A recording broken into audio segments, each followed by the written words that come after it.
Pemandangan alamnya yang utama ya. Dan air terjun itu airnya bening. Dulunya ini sebelum ada perubahan. Perubahan maksudnya karena ada banjir atau longsor kiri kanan dari tebing. Dulunya ini air terjun ini seperti tirai dia. Wisata minat khusus adalah pariwisata yang menawarkan kegiatan yang tidak biasa.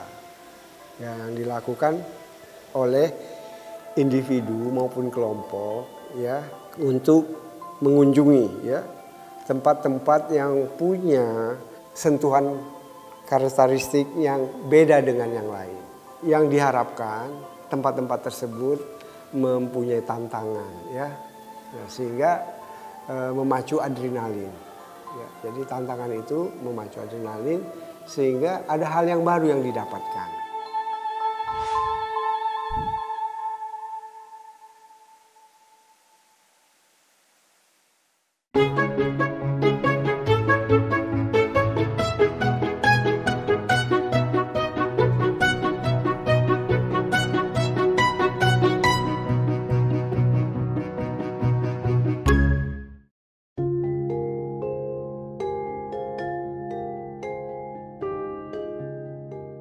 Kabupaten Langkat, Sumatera Utara memiliki potensi wisata alam yang besar. Air terjun, pemandian sungai berarung jeram, jelajah atau trekking hutan, gua alam dan kawasan bahari adalah objek wisata yang potensial untuk dikembangkan. Rumah Galuh adalah sebuah desa di Kecamatan Seibinge, Kabupaten Langkat, Sumatera Utara, yang menjadi destinasi populer bagi wisatawan lokal maupun internasional. Pemandian alam dari sungai dengan air sebening kaca, seperti kolam abadi, terus menarik pengunjung setiap tahun. Selain wisata olahraga air, seperti body rafting, yang juga disediakan warga pengelola wisata. Beberapa air terjun seperti Teroh-Teroh dan Tongkat juga menjadi tempat yang tidak dilewatkan wisatawan. Air terjun Lauberte atau Laubertu adalah objek wisata di Desa Rumah Galuh yang diminati wisatawan minat khusus karena jalur trekkingnya yang relatif ekstrim dan menantang. Untuk mencapai lokasi air terjun yang indah ini, wisatawan harus menyusuri jalan setapak sekira 30 menit dan disarankan untuk menyewa jasa pemandu wisata lokal. Jua-jua, selamat datang di Desa Rumah Galuh. Di sini saya perkenalkan diri, nama saya Samuel Surbakti. Di sini saya bekerja sebagai pemandu atau istilahnya di sini ranger, membawa tamu mandi-mandi di Sungai Lauberte ini. Air terjun Lauberte ini dibuka sejak tahun 80-90-an lah dulu. Sebelum adanya pemandian yang sekarang ini, yang tenar sekarang ini. Tapi dulu pengunjungnya belum ada. Karena memang dulu kita masih kurang pemahaman wisata di desa kita ini. Udah dibangun dulu namanya air terjun PLTA. Kita buat dulu air terjun PLTA. Tapi karena mungkin terhambat di biaya, terbengkalai bangunannya. Dan mungkin karena sering banjir atau daerah kita ini memang daerah sering hujan, sering banjir, bangunan-bangunan yang sudah dibuat bendungan, semacam bendungan atau tangga yang turun ke air terjun, hanyut atau roboh.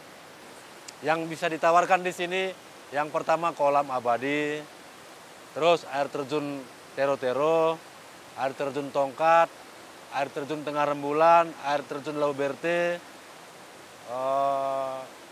kolam bening atau kolam kaca. Itulah yang saya tahu. Dan mungkin masih banyak yang lain, tapi belum kita jelajahi ke sana dulu. Dulunya sebelum ini jadi wisata, kita sebut ini Lauberte. Tapi tiba-tiba ada yang kuliah dari sini ke Medan. Mungkin belajar di Medan, banyak teman-teman lah di Medan, di kampusnya. Pas ada libur dari sekolah, dari kampusnya, ada bawa teman kemari. Rupanya temannya itu sering main internet dan dia ngambil video atau foto gambar dari sini semua. Mungkin dia dalam hatinya berpikir ada potensi mau buat wisata. Dan tiba-tiba ini lokasi kita, kami aja seperti mimpi. Seperti nggak mungkin rasanya ini jadi wisata di desa kita. Tapi itulah namanya rahasia Tuhan ya kan. Kita nggak tahu, inilah tiba-tiba datang pengunjung ramai viral. Dan kita para anak-anak muda di sini, para pemandu, kita membentuk suatu organisasi. Dan dulu tujuannya itu cuma satu parkiran, namanya Pelaruga atau Pemandu Alam Rumah Galuh. Boleh, tapi siapapun yang camping itu harus ada pemandunya dan harus menjaga sampah yang terutama biar nggak tercemar di situ. Karena yang hanyut dari atas itu pun mungkin udah banyak sampah, jangan kita tambah lagi. Pertama kita buatlah itu pengunjung datang, kita jumpa di parkiran. Di parkiran itu kita kasih penjelasan, kita kasih briefing sebentar, apa-apa aja yang boleh dibawa ke bawah, apa aja yang nggak boleh dibawa ke bawah. Nanti dari parkiran itu kita berjalan menuju lokasi itu. Ada jalan datar sekitar kurang lebih 15 menit dari parkiran. Terus habis jalan datar itu kita turun ke bawah, itu jalannya agak curam tuh, kurang lebih kemiringan itu 70 ke 80 derajat itu kemiringan tuh. Turun ke bawah itu waktunya durasinya kurang lebih 10 menit ke 15 menit lah itu. Itu pun kita itu harus tenaga ekstra, bukan asal-asal turun aja. Kalau kita kurang-kurang fit, bagus nggak usah turun. Karena jalannya kita turun tuh pakai tali, turun dari ada yang manjat-manjat tebing nanti. Baru kita begitu sampai di bawah kita nyebrang sungai. Baru kita dari pinggir-pinggir sungai itu jalan kita terus ke atas sampai tiba di air terjun. Tiba di air terjun itu kita langsung kena hembusan angin dari air terjun itu. Kita belum mandi pun kita udah basah kena air terjun itu. Air terjun Lauberte juga disebut warga lokal sebagai air terjun 7 bidadari karena terdapat 7 mata air dari celah batu. Sebelum terjadinya banjir bandang, air terjun ini memiliki jatuhan air yang luas dan datar sehingga menyerupai tirai. Dulunya ini sebelum ada perubahan maksudnya karena ada banjir atau longsor kiri kanan dari tebing. Dulunya ini air terjun ini seperti tirai dia. Dia lebar, tinggi, ada kolamnya luas lagi kolamnya di bawah itu. Tapi setelah ada longsor, setelah ada sering banjir, semua udah berubah total. Alirannya itu pun bergeser dia. Ya, dulu alirannya sebelah kanan dan sekarang udah pindah ke kiri. Saya saja udah bingung karena udah lama nggak kemari. Karena untuk sekarang ini kita memang udah jarang mengarahkan para wisatawan kemari. Karena aksesnya agak susah. Jalannya makin payah sekarang. Itu kalau di air terjun itu kawasan yang nggak boleh mandi, yang kita utamakan jangan sampai di bawah jatuhan air terjun itu. Karena di situ kita nggak tahu apa yang jatuh dari atas nanti. Walaupun nggak ada yang jatuh dari atas, kan jatuhan air itu pun kita nggak tahan kepala itu. Karena deras sekali itu jatuhannya itu. Makanya kita nggak boleh mandi di situ. Kita cukup di kolam-kolamnya aja, kita berenang-berenang di situ aja. Jalur trekking yang ekstrim karena harus naik turun tebing curam membuat wisata air terjun Lauberte ini dikategorikan sebagai wisata minat khusus atau tidak biasa yang hanya diperuntukkan bagi mereka yang suka menjelajah dan menaklukkan tantangan. Seiring dengan kemajuan teknologi dan media sosial, tren wisata minat khusus di Indonesia pun semakin meningkat.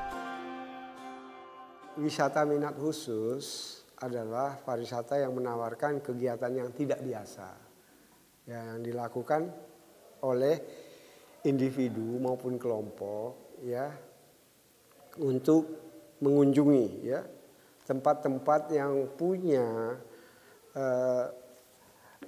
sentuhan karakteristik yang beda dengan yang lain dan mempunyai, ya, yang diharapkan tempat-tempat tersebut mempunyai tantangan, ya, sehingga memacu adrenalin.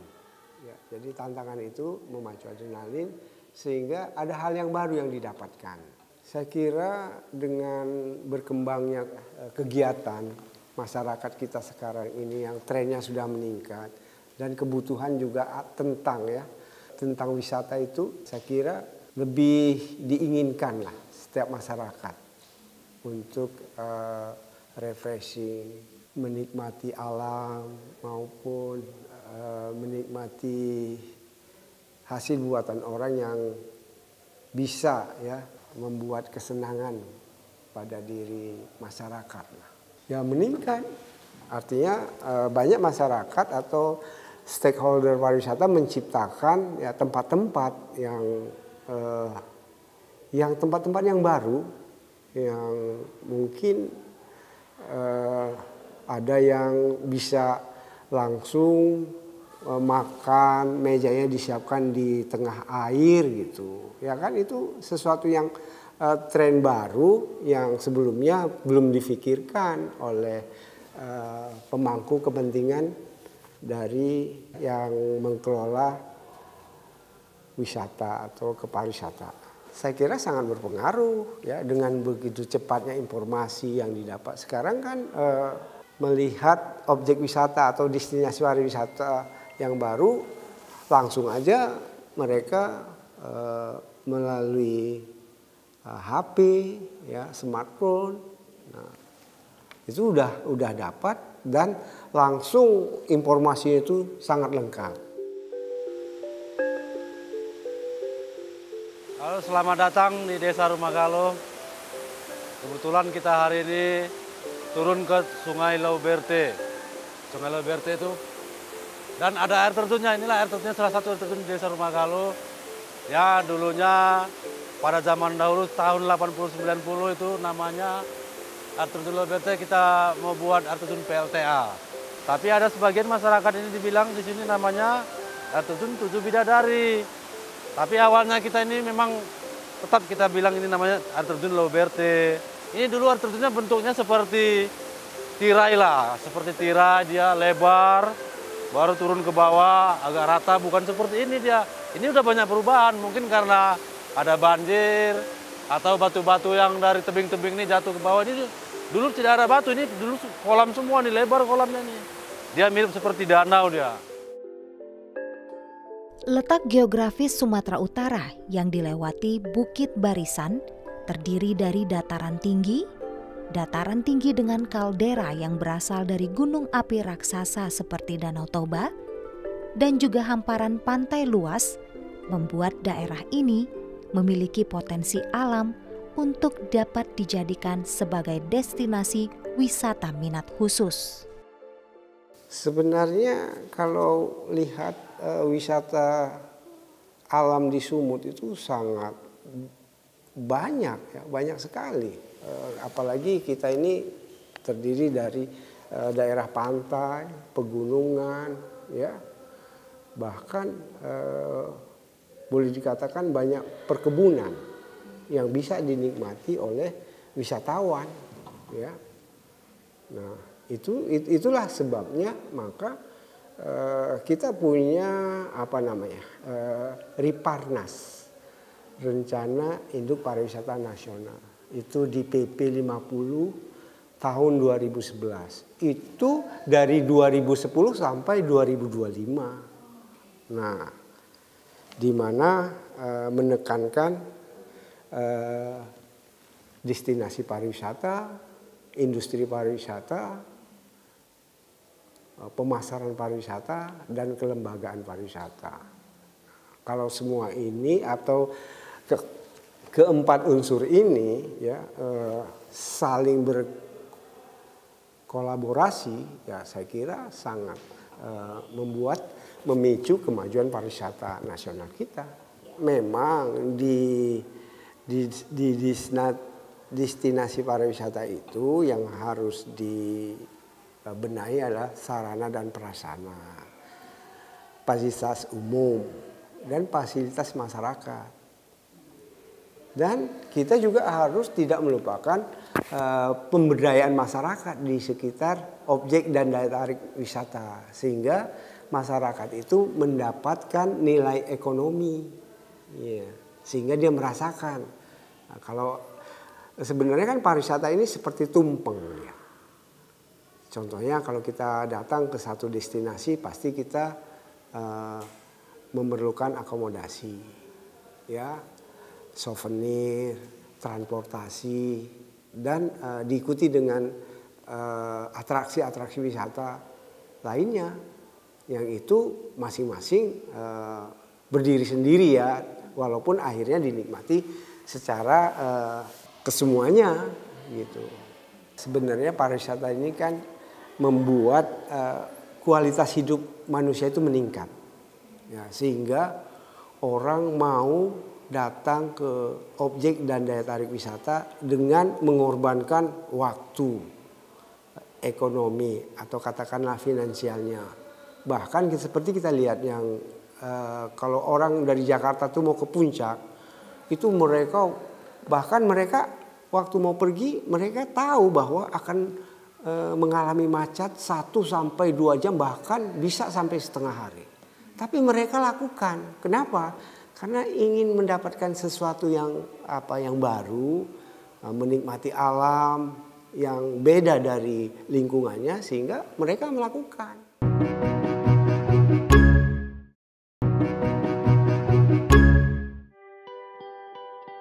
Menteri Pariwisata dan Ekonomi Kreatif Indonesia menyatakan bahwa tahun 2024 menjadi tahun tren pariwisata minat khusus yang melibatkan peran komunitas pengelola wisata. Dengan menguatnya komunitas ini, diharapkan dapat membuka peluang bagi UMKM dan lapangan kerja. Pariwisata itu kan yang untuk negara ini ingin menjadi leading sektor, ya, menjadi leading sektor dari perekonomian negara. Artinya dari pariwisata inilah kita meningkatkan devisa negara. Nah, dan kita tahu bahwa pariwisata itu kan sesuatu yang unik. Mungkin di daerah lain objek dan daya tarik wisata ini tidak unik, tapi buat orang di luar daerah itu sangat unik, sehingga akan didatangi karena itu tadi, keunikan tadi yang bisa dinikmati oleh masyarakat. Saat ini ada 8 tren, ya, tren wisata minat khusus, ya. Yang pertama itu wisata kuliner. Nah, wisata kuliner ini, ya, kegiatan ini saat ini sangat diminati, ya, di mana kita tahu sekarang udah mulai katakan wisata halal kan, itu tidak hanya peranan penting itu di kulinernya, apalagi umat Muslim tuh kalau bicara tentang kuliner memilihlah apa yang sesuai dengan dia. Yang kedua wisata istilahnya gastronom, yang dimana kita datang ke satu tempat itu ada hidangan langsung, dimana itu kuliner masyarakat setempat. Yang ketiga adalah wisata religi. Wisata religi ini ya artinya kita merubah mental dan spiritual kita. Nah, sehingga katakanlah wawasan agama kita lebih meningkat. Mungkin akan menghasilkan ketenangan mungkin, ya kan? Atau apa, tapi ada hal yang baru tentang mental kita. Selanjutnya wisata kebugaran, ya itu mengutamakan kesehatan fisik, mental dan spiritual juga, ya.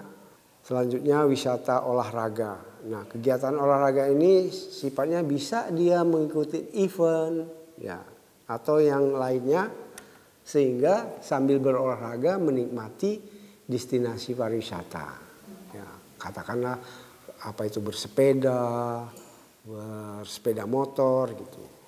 Nah, sekarang ada juga wisata astronomi, mengamati benda-benda langit sambil mempelajari kan.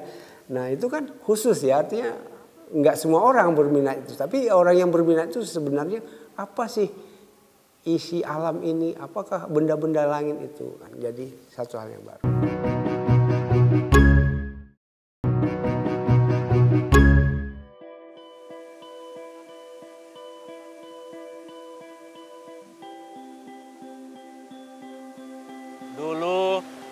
puncaknya itu pas peminat itu datang kemari, boomingnya itu tahun 2012 sampai tahun 2015. Itu setiap hari yang mau turun aja itu harus wajib antri itu, karena nggak muat itu. Tapi setelah 2015 ada kejadian, ada bencana alam, adalah yang kena korban. Jadi mulai dari situ agak menurun dan pas kita kena pandemi COVID-19 yang banyak dari negara jiran, dari Malaysia. Tapi setahu saya sendiri yang sudah pernah saya bawa, ada yang dari Amerika udah pernah, ada yang dari Rusia udah pernah, ada yang dari Asia, dari Arab Saudi, dari Eropa, dari Perancis, udah pernah, hampir seluruh juga itu udah merata. Memang udah go internasional juga. Pariwisata kan ini tidak lepas dari pemerintah, ya kan? Stakeholdernya kan itu pemerintah, pengusaha, mass media misalnya. Itu kan harus berkolaborasi. Terus masyarakat, ya kan? Nah, itu harus apa dia namanya? Saling mendukung. Ya, kalau pemerintah pemerintah itu membangun sarana dan prasarana, membuat regulasi yang sesuai dengan destinasi, dan masyarakat juga memahami bahwa wisata berkelanjutan itu penting untuk kita tinggalkan dengan anak cucu kita, kan itu yang harus kita pikirkan. Nah, kita mengharapkan bahwa disitulah sustainable tourism itu karena itu bicara alam ya, keaslian alam itu harus kita kita jaga. Nah, menjaga itulah dengan regulasi aturan-aturan sehingga katakanlah ada pohon-pohon yang tidak layak ditanam di sekitar air terjun tersebut. Bahkan kita harus membatasi juga pemukiman yang ada di sekitar situ sehingga dia terjaga terus gitu. Nah, kita bicaralah bagaimana menjaga alam itu dengan keahlian-keahlian orang yang memiliki keahlian itu untuk menjaga alam itu dan berkolaborasi dengan pemerintah sehingga kan paham, oh begini cara mempertahankan alam itu. Nah, untuk sekarang kondisi hutan kita ini, kalau saya pribadi bilang ya, ini udah mulai habis. Karena rata-rata penduduk di sini pun udah mulai tebang pohon, mau nanam sawit. Jadi kalau bisa saya mohon sama pemerintah, tolong ditegaskan tidak boleh menebang pohon itu radius berapa meter dari sungai, supaya sungai kita terjaga tetap. Karena kalau ini pohon-pohon habis, tentu makin banyak bencana alam yang kita alami. Harapan saya, janganlah siapapun yang datang kemari, janganlah bosan datang kemari. Dan kami berusaha sebaik mungkin supaya pengunjung itu tetap mau datang kemari berkunjung, maupun yang wisata yang lokal ataupun yang dari mancanegara. Mudah-mudahan tidak bosan datang kemari.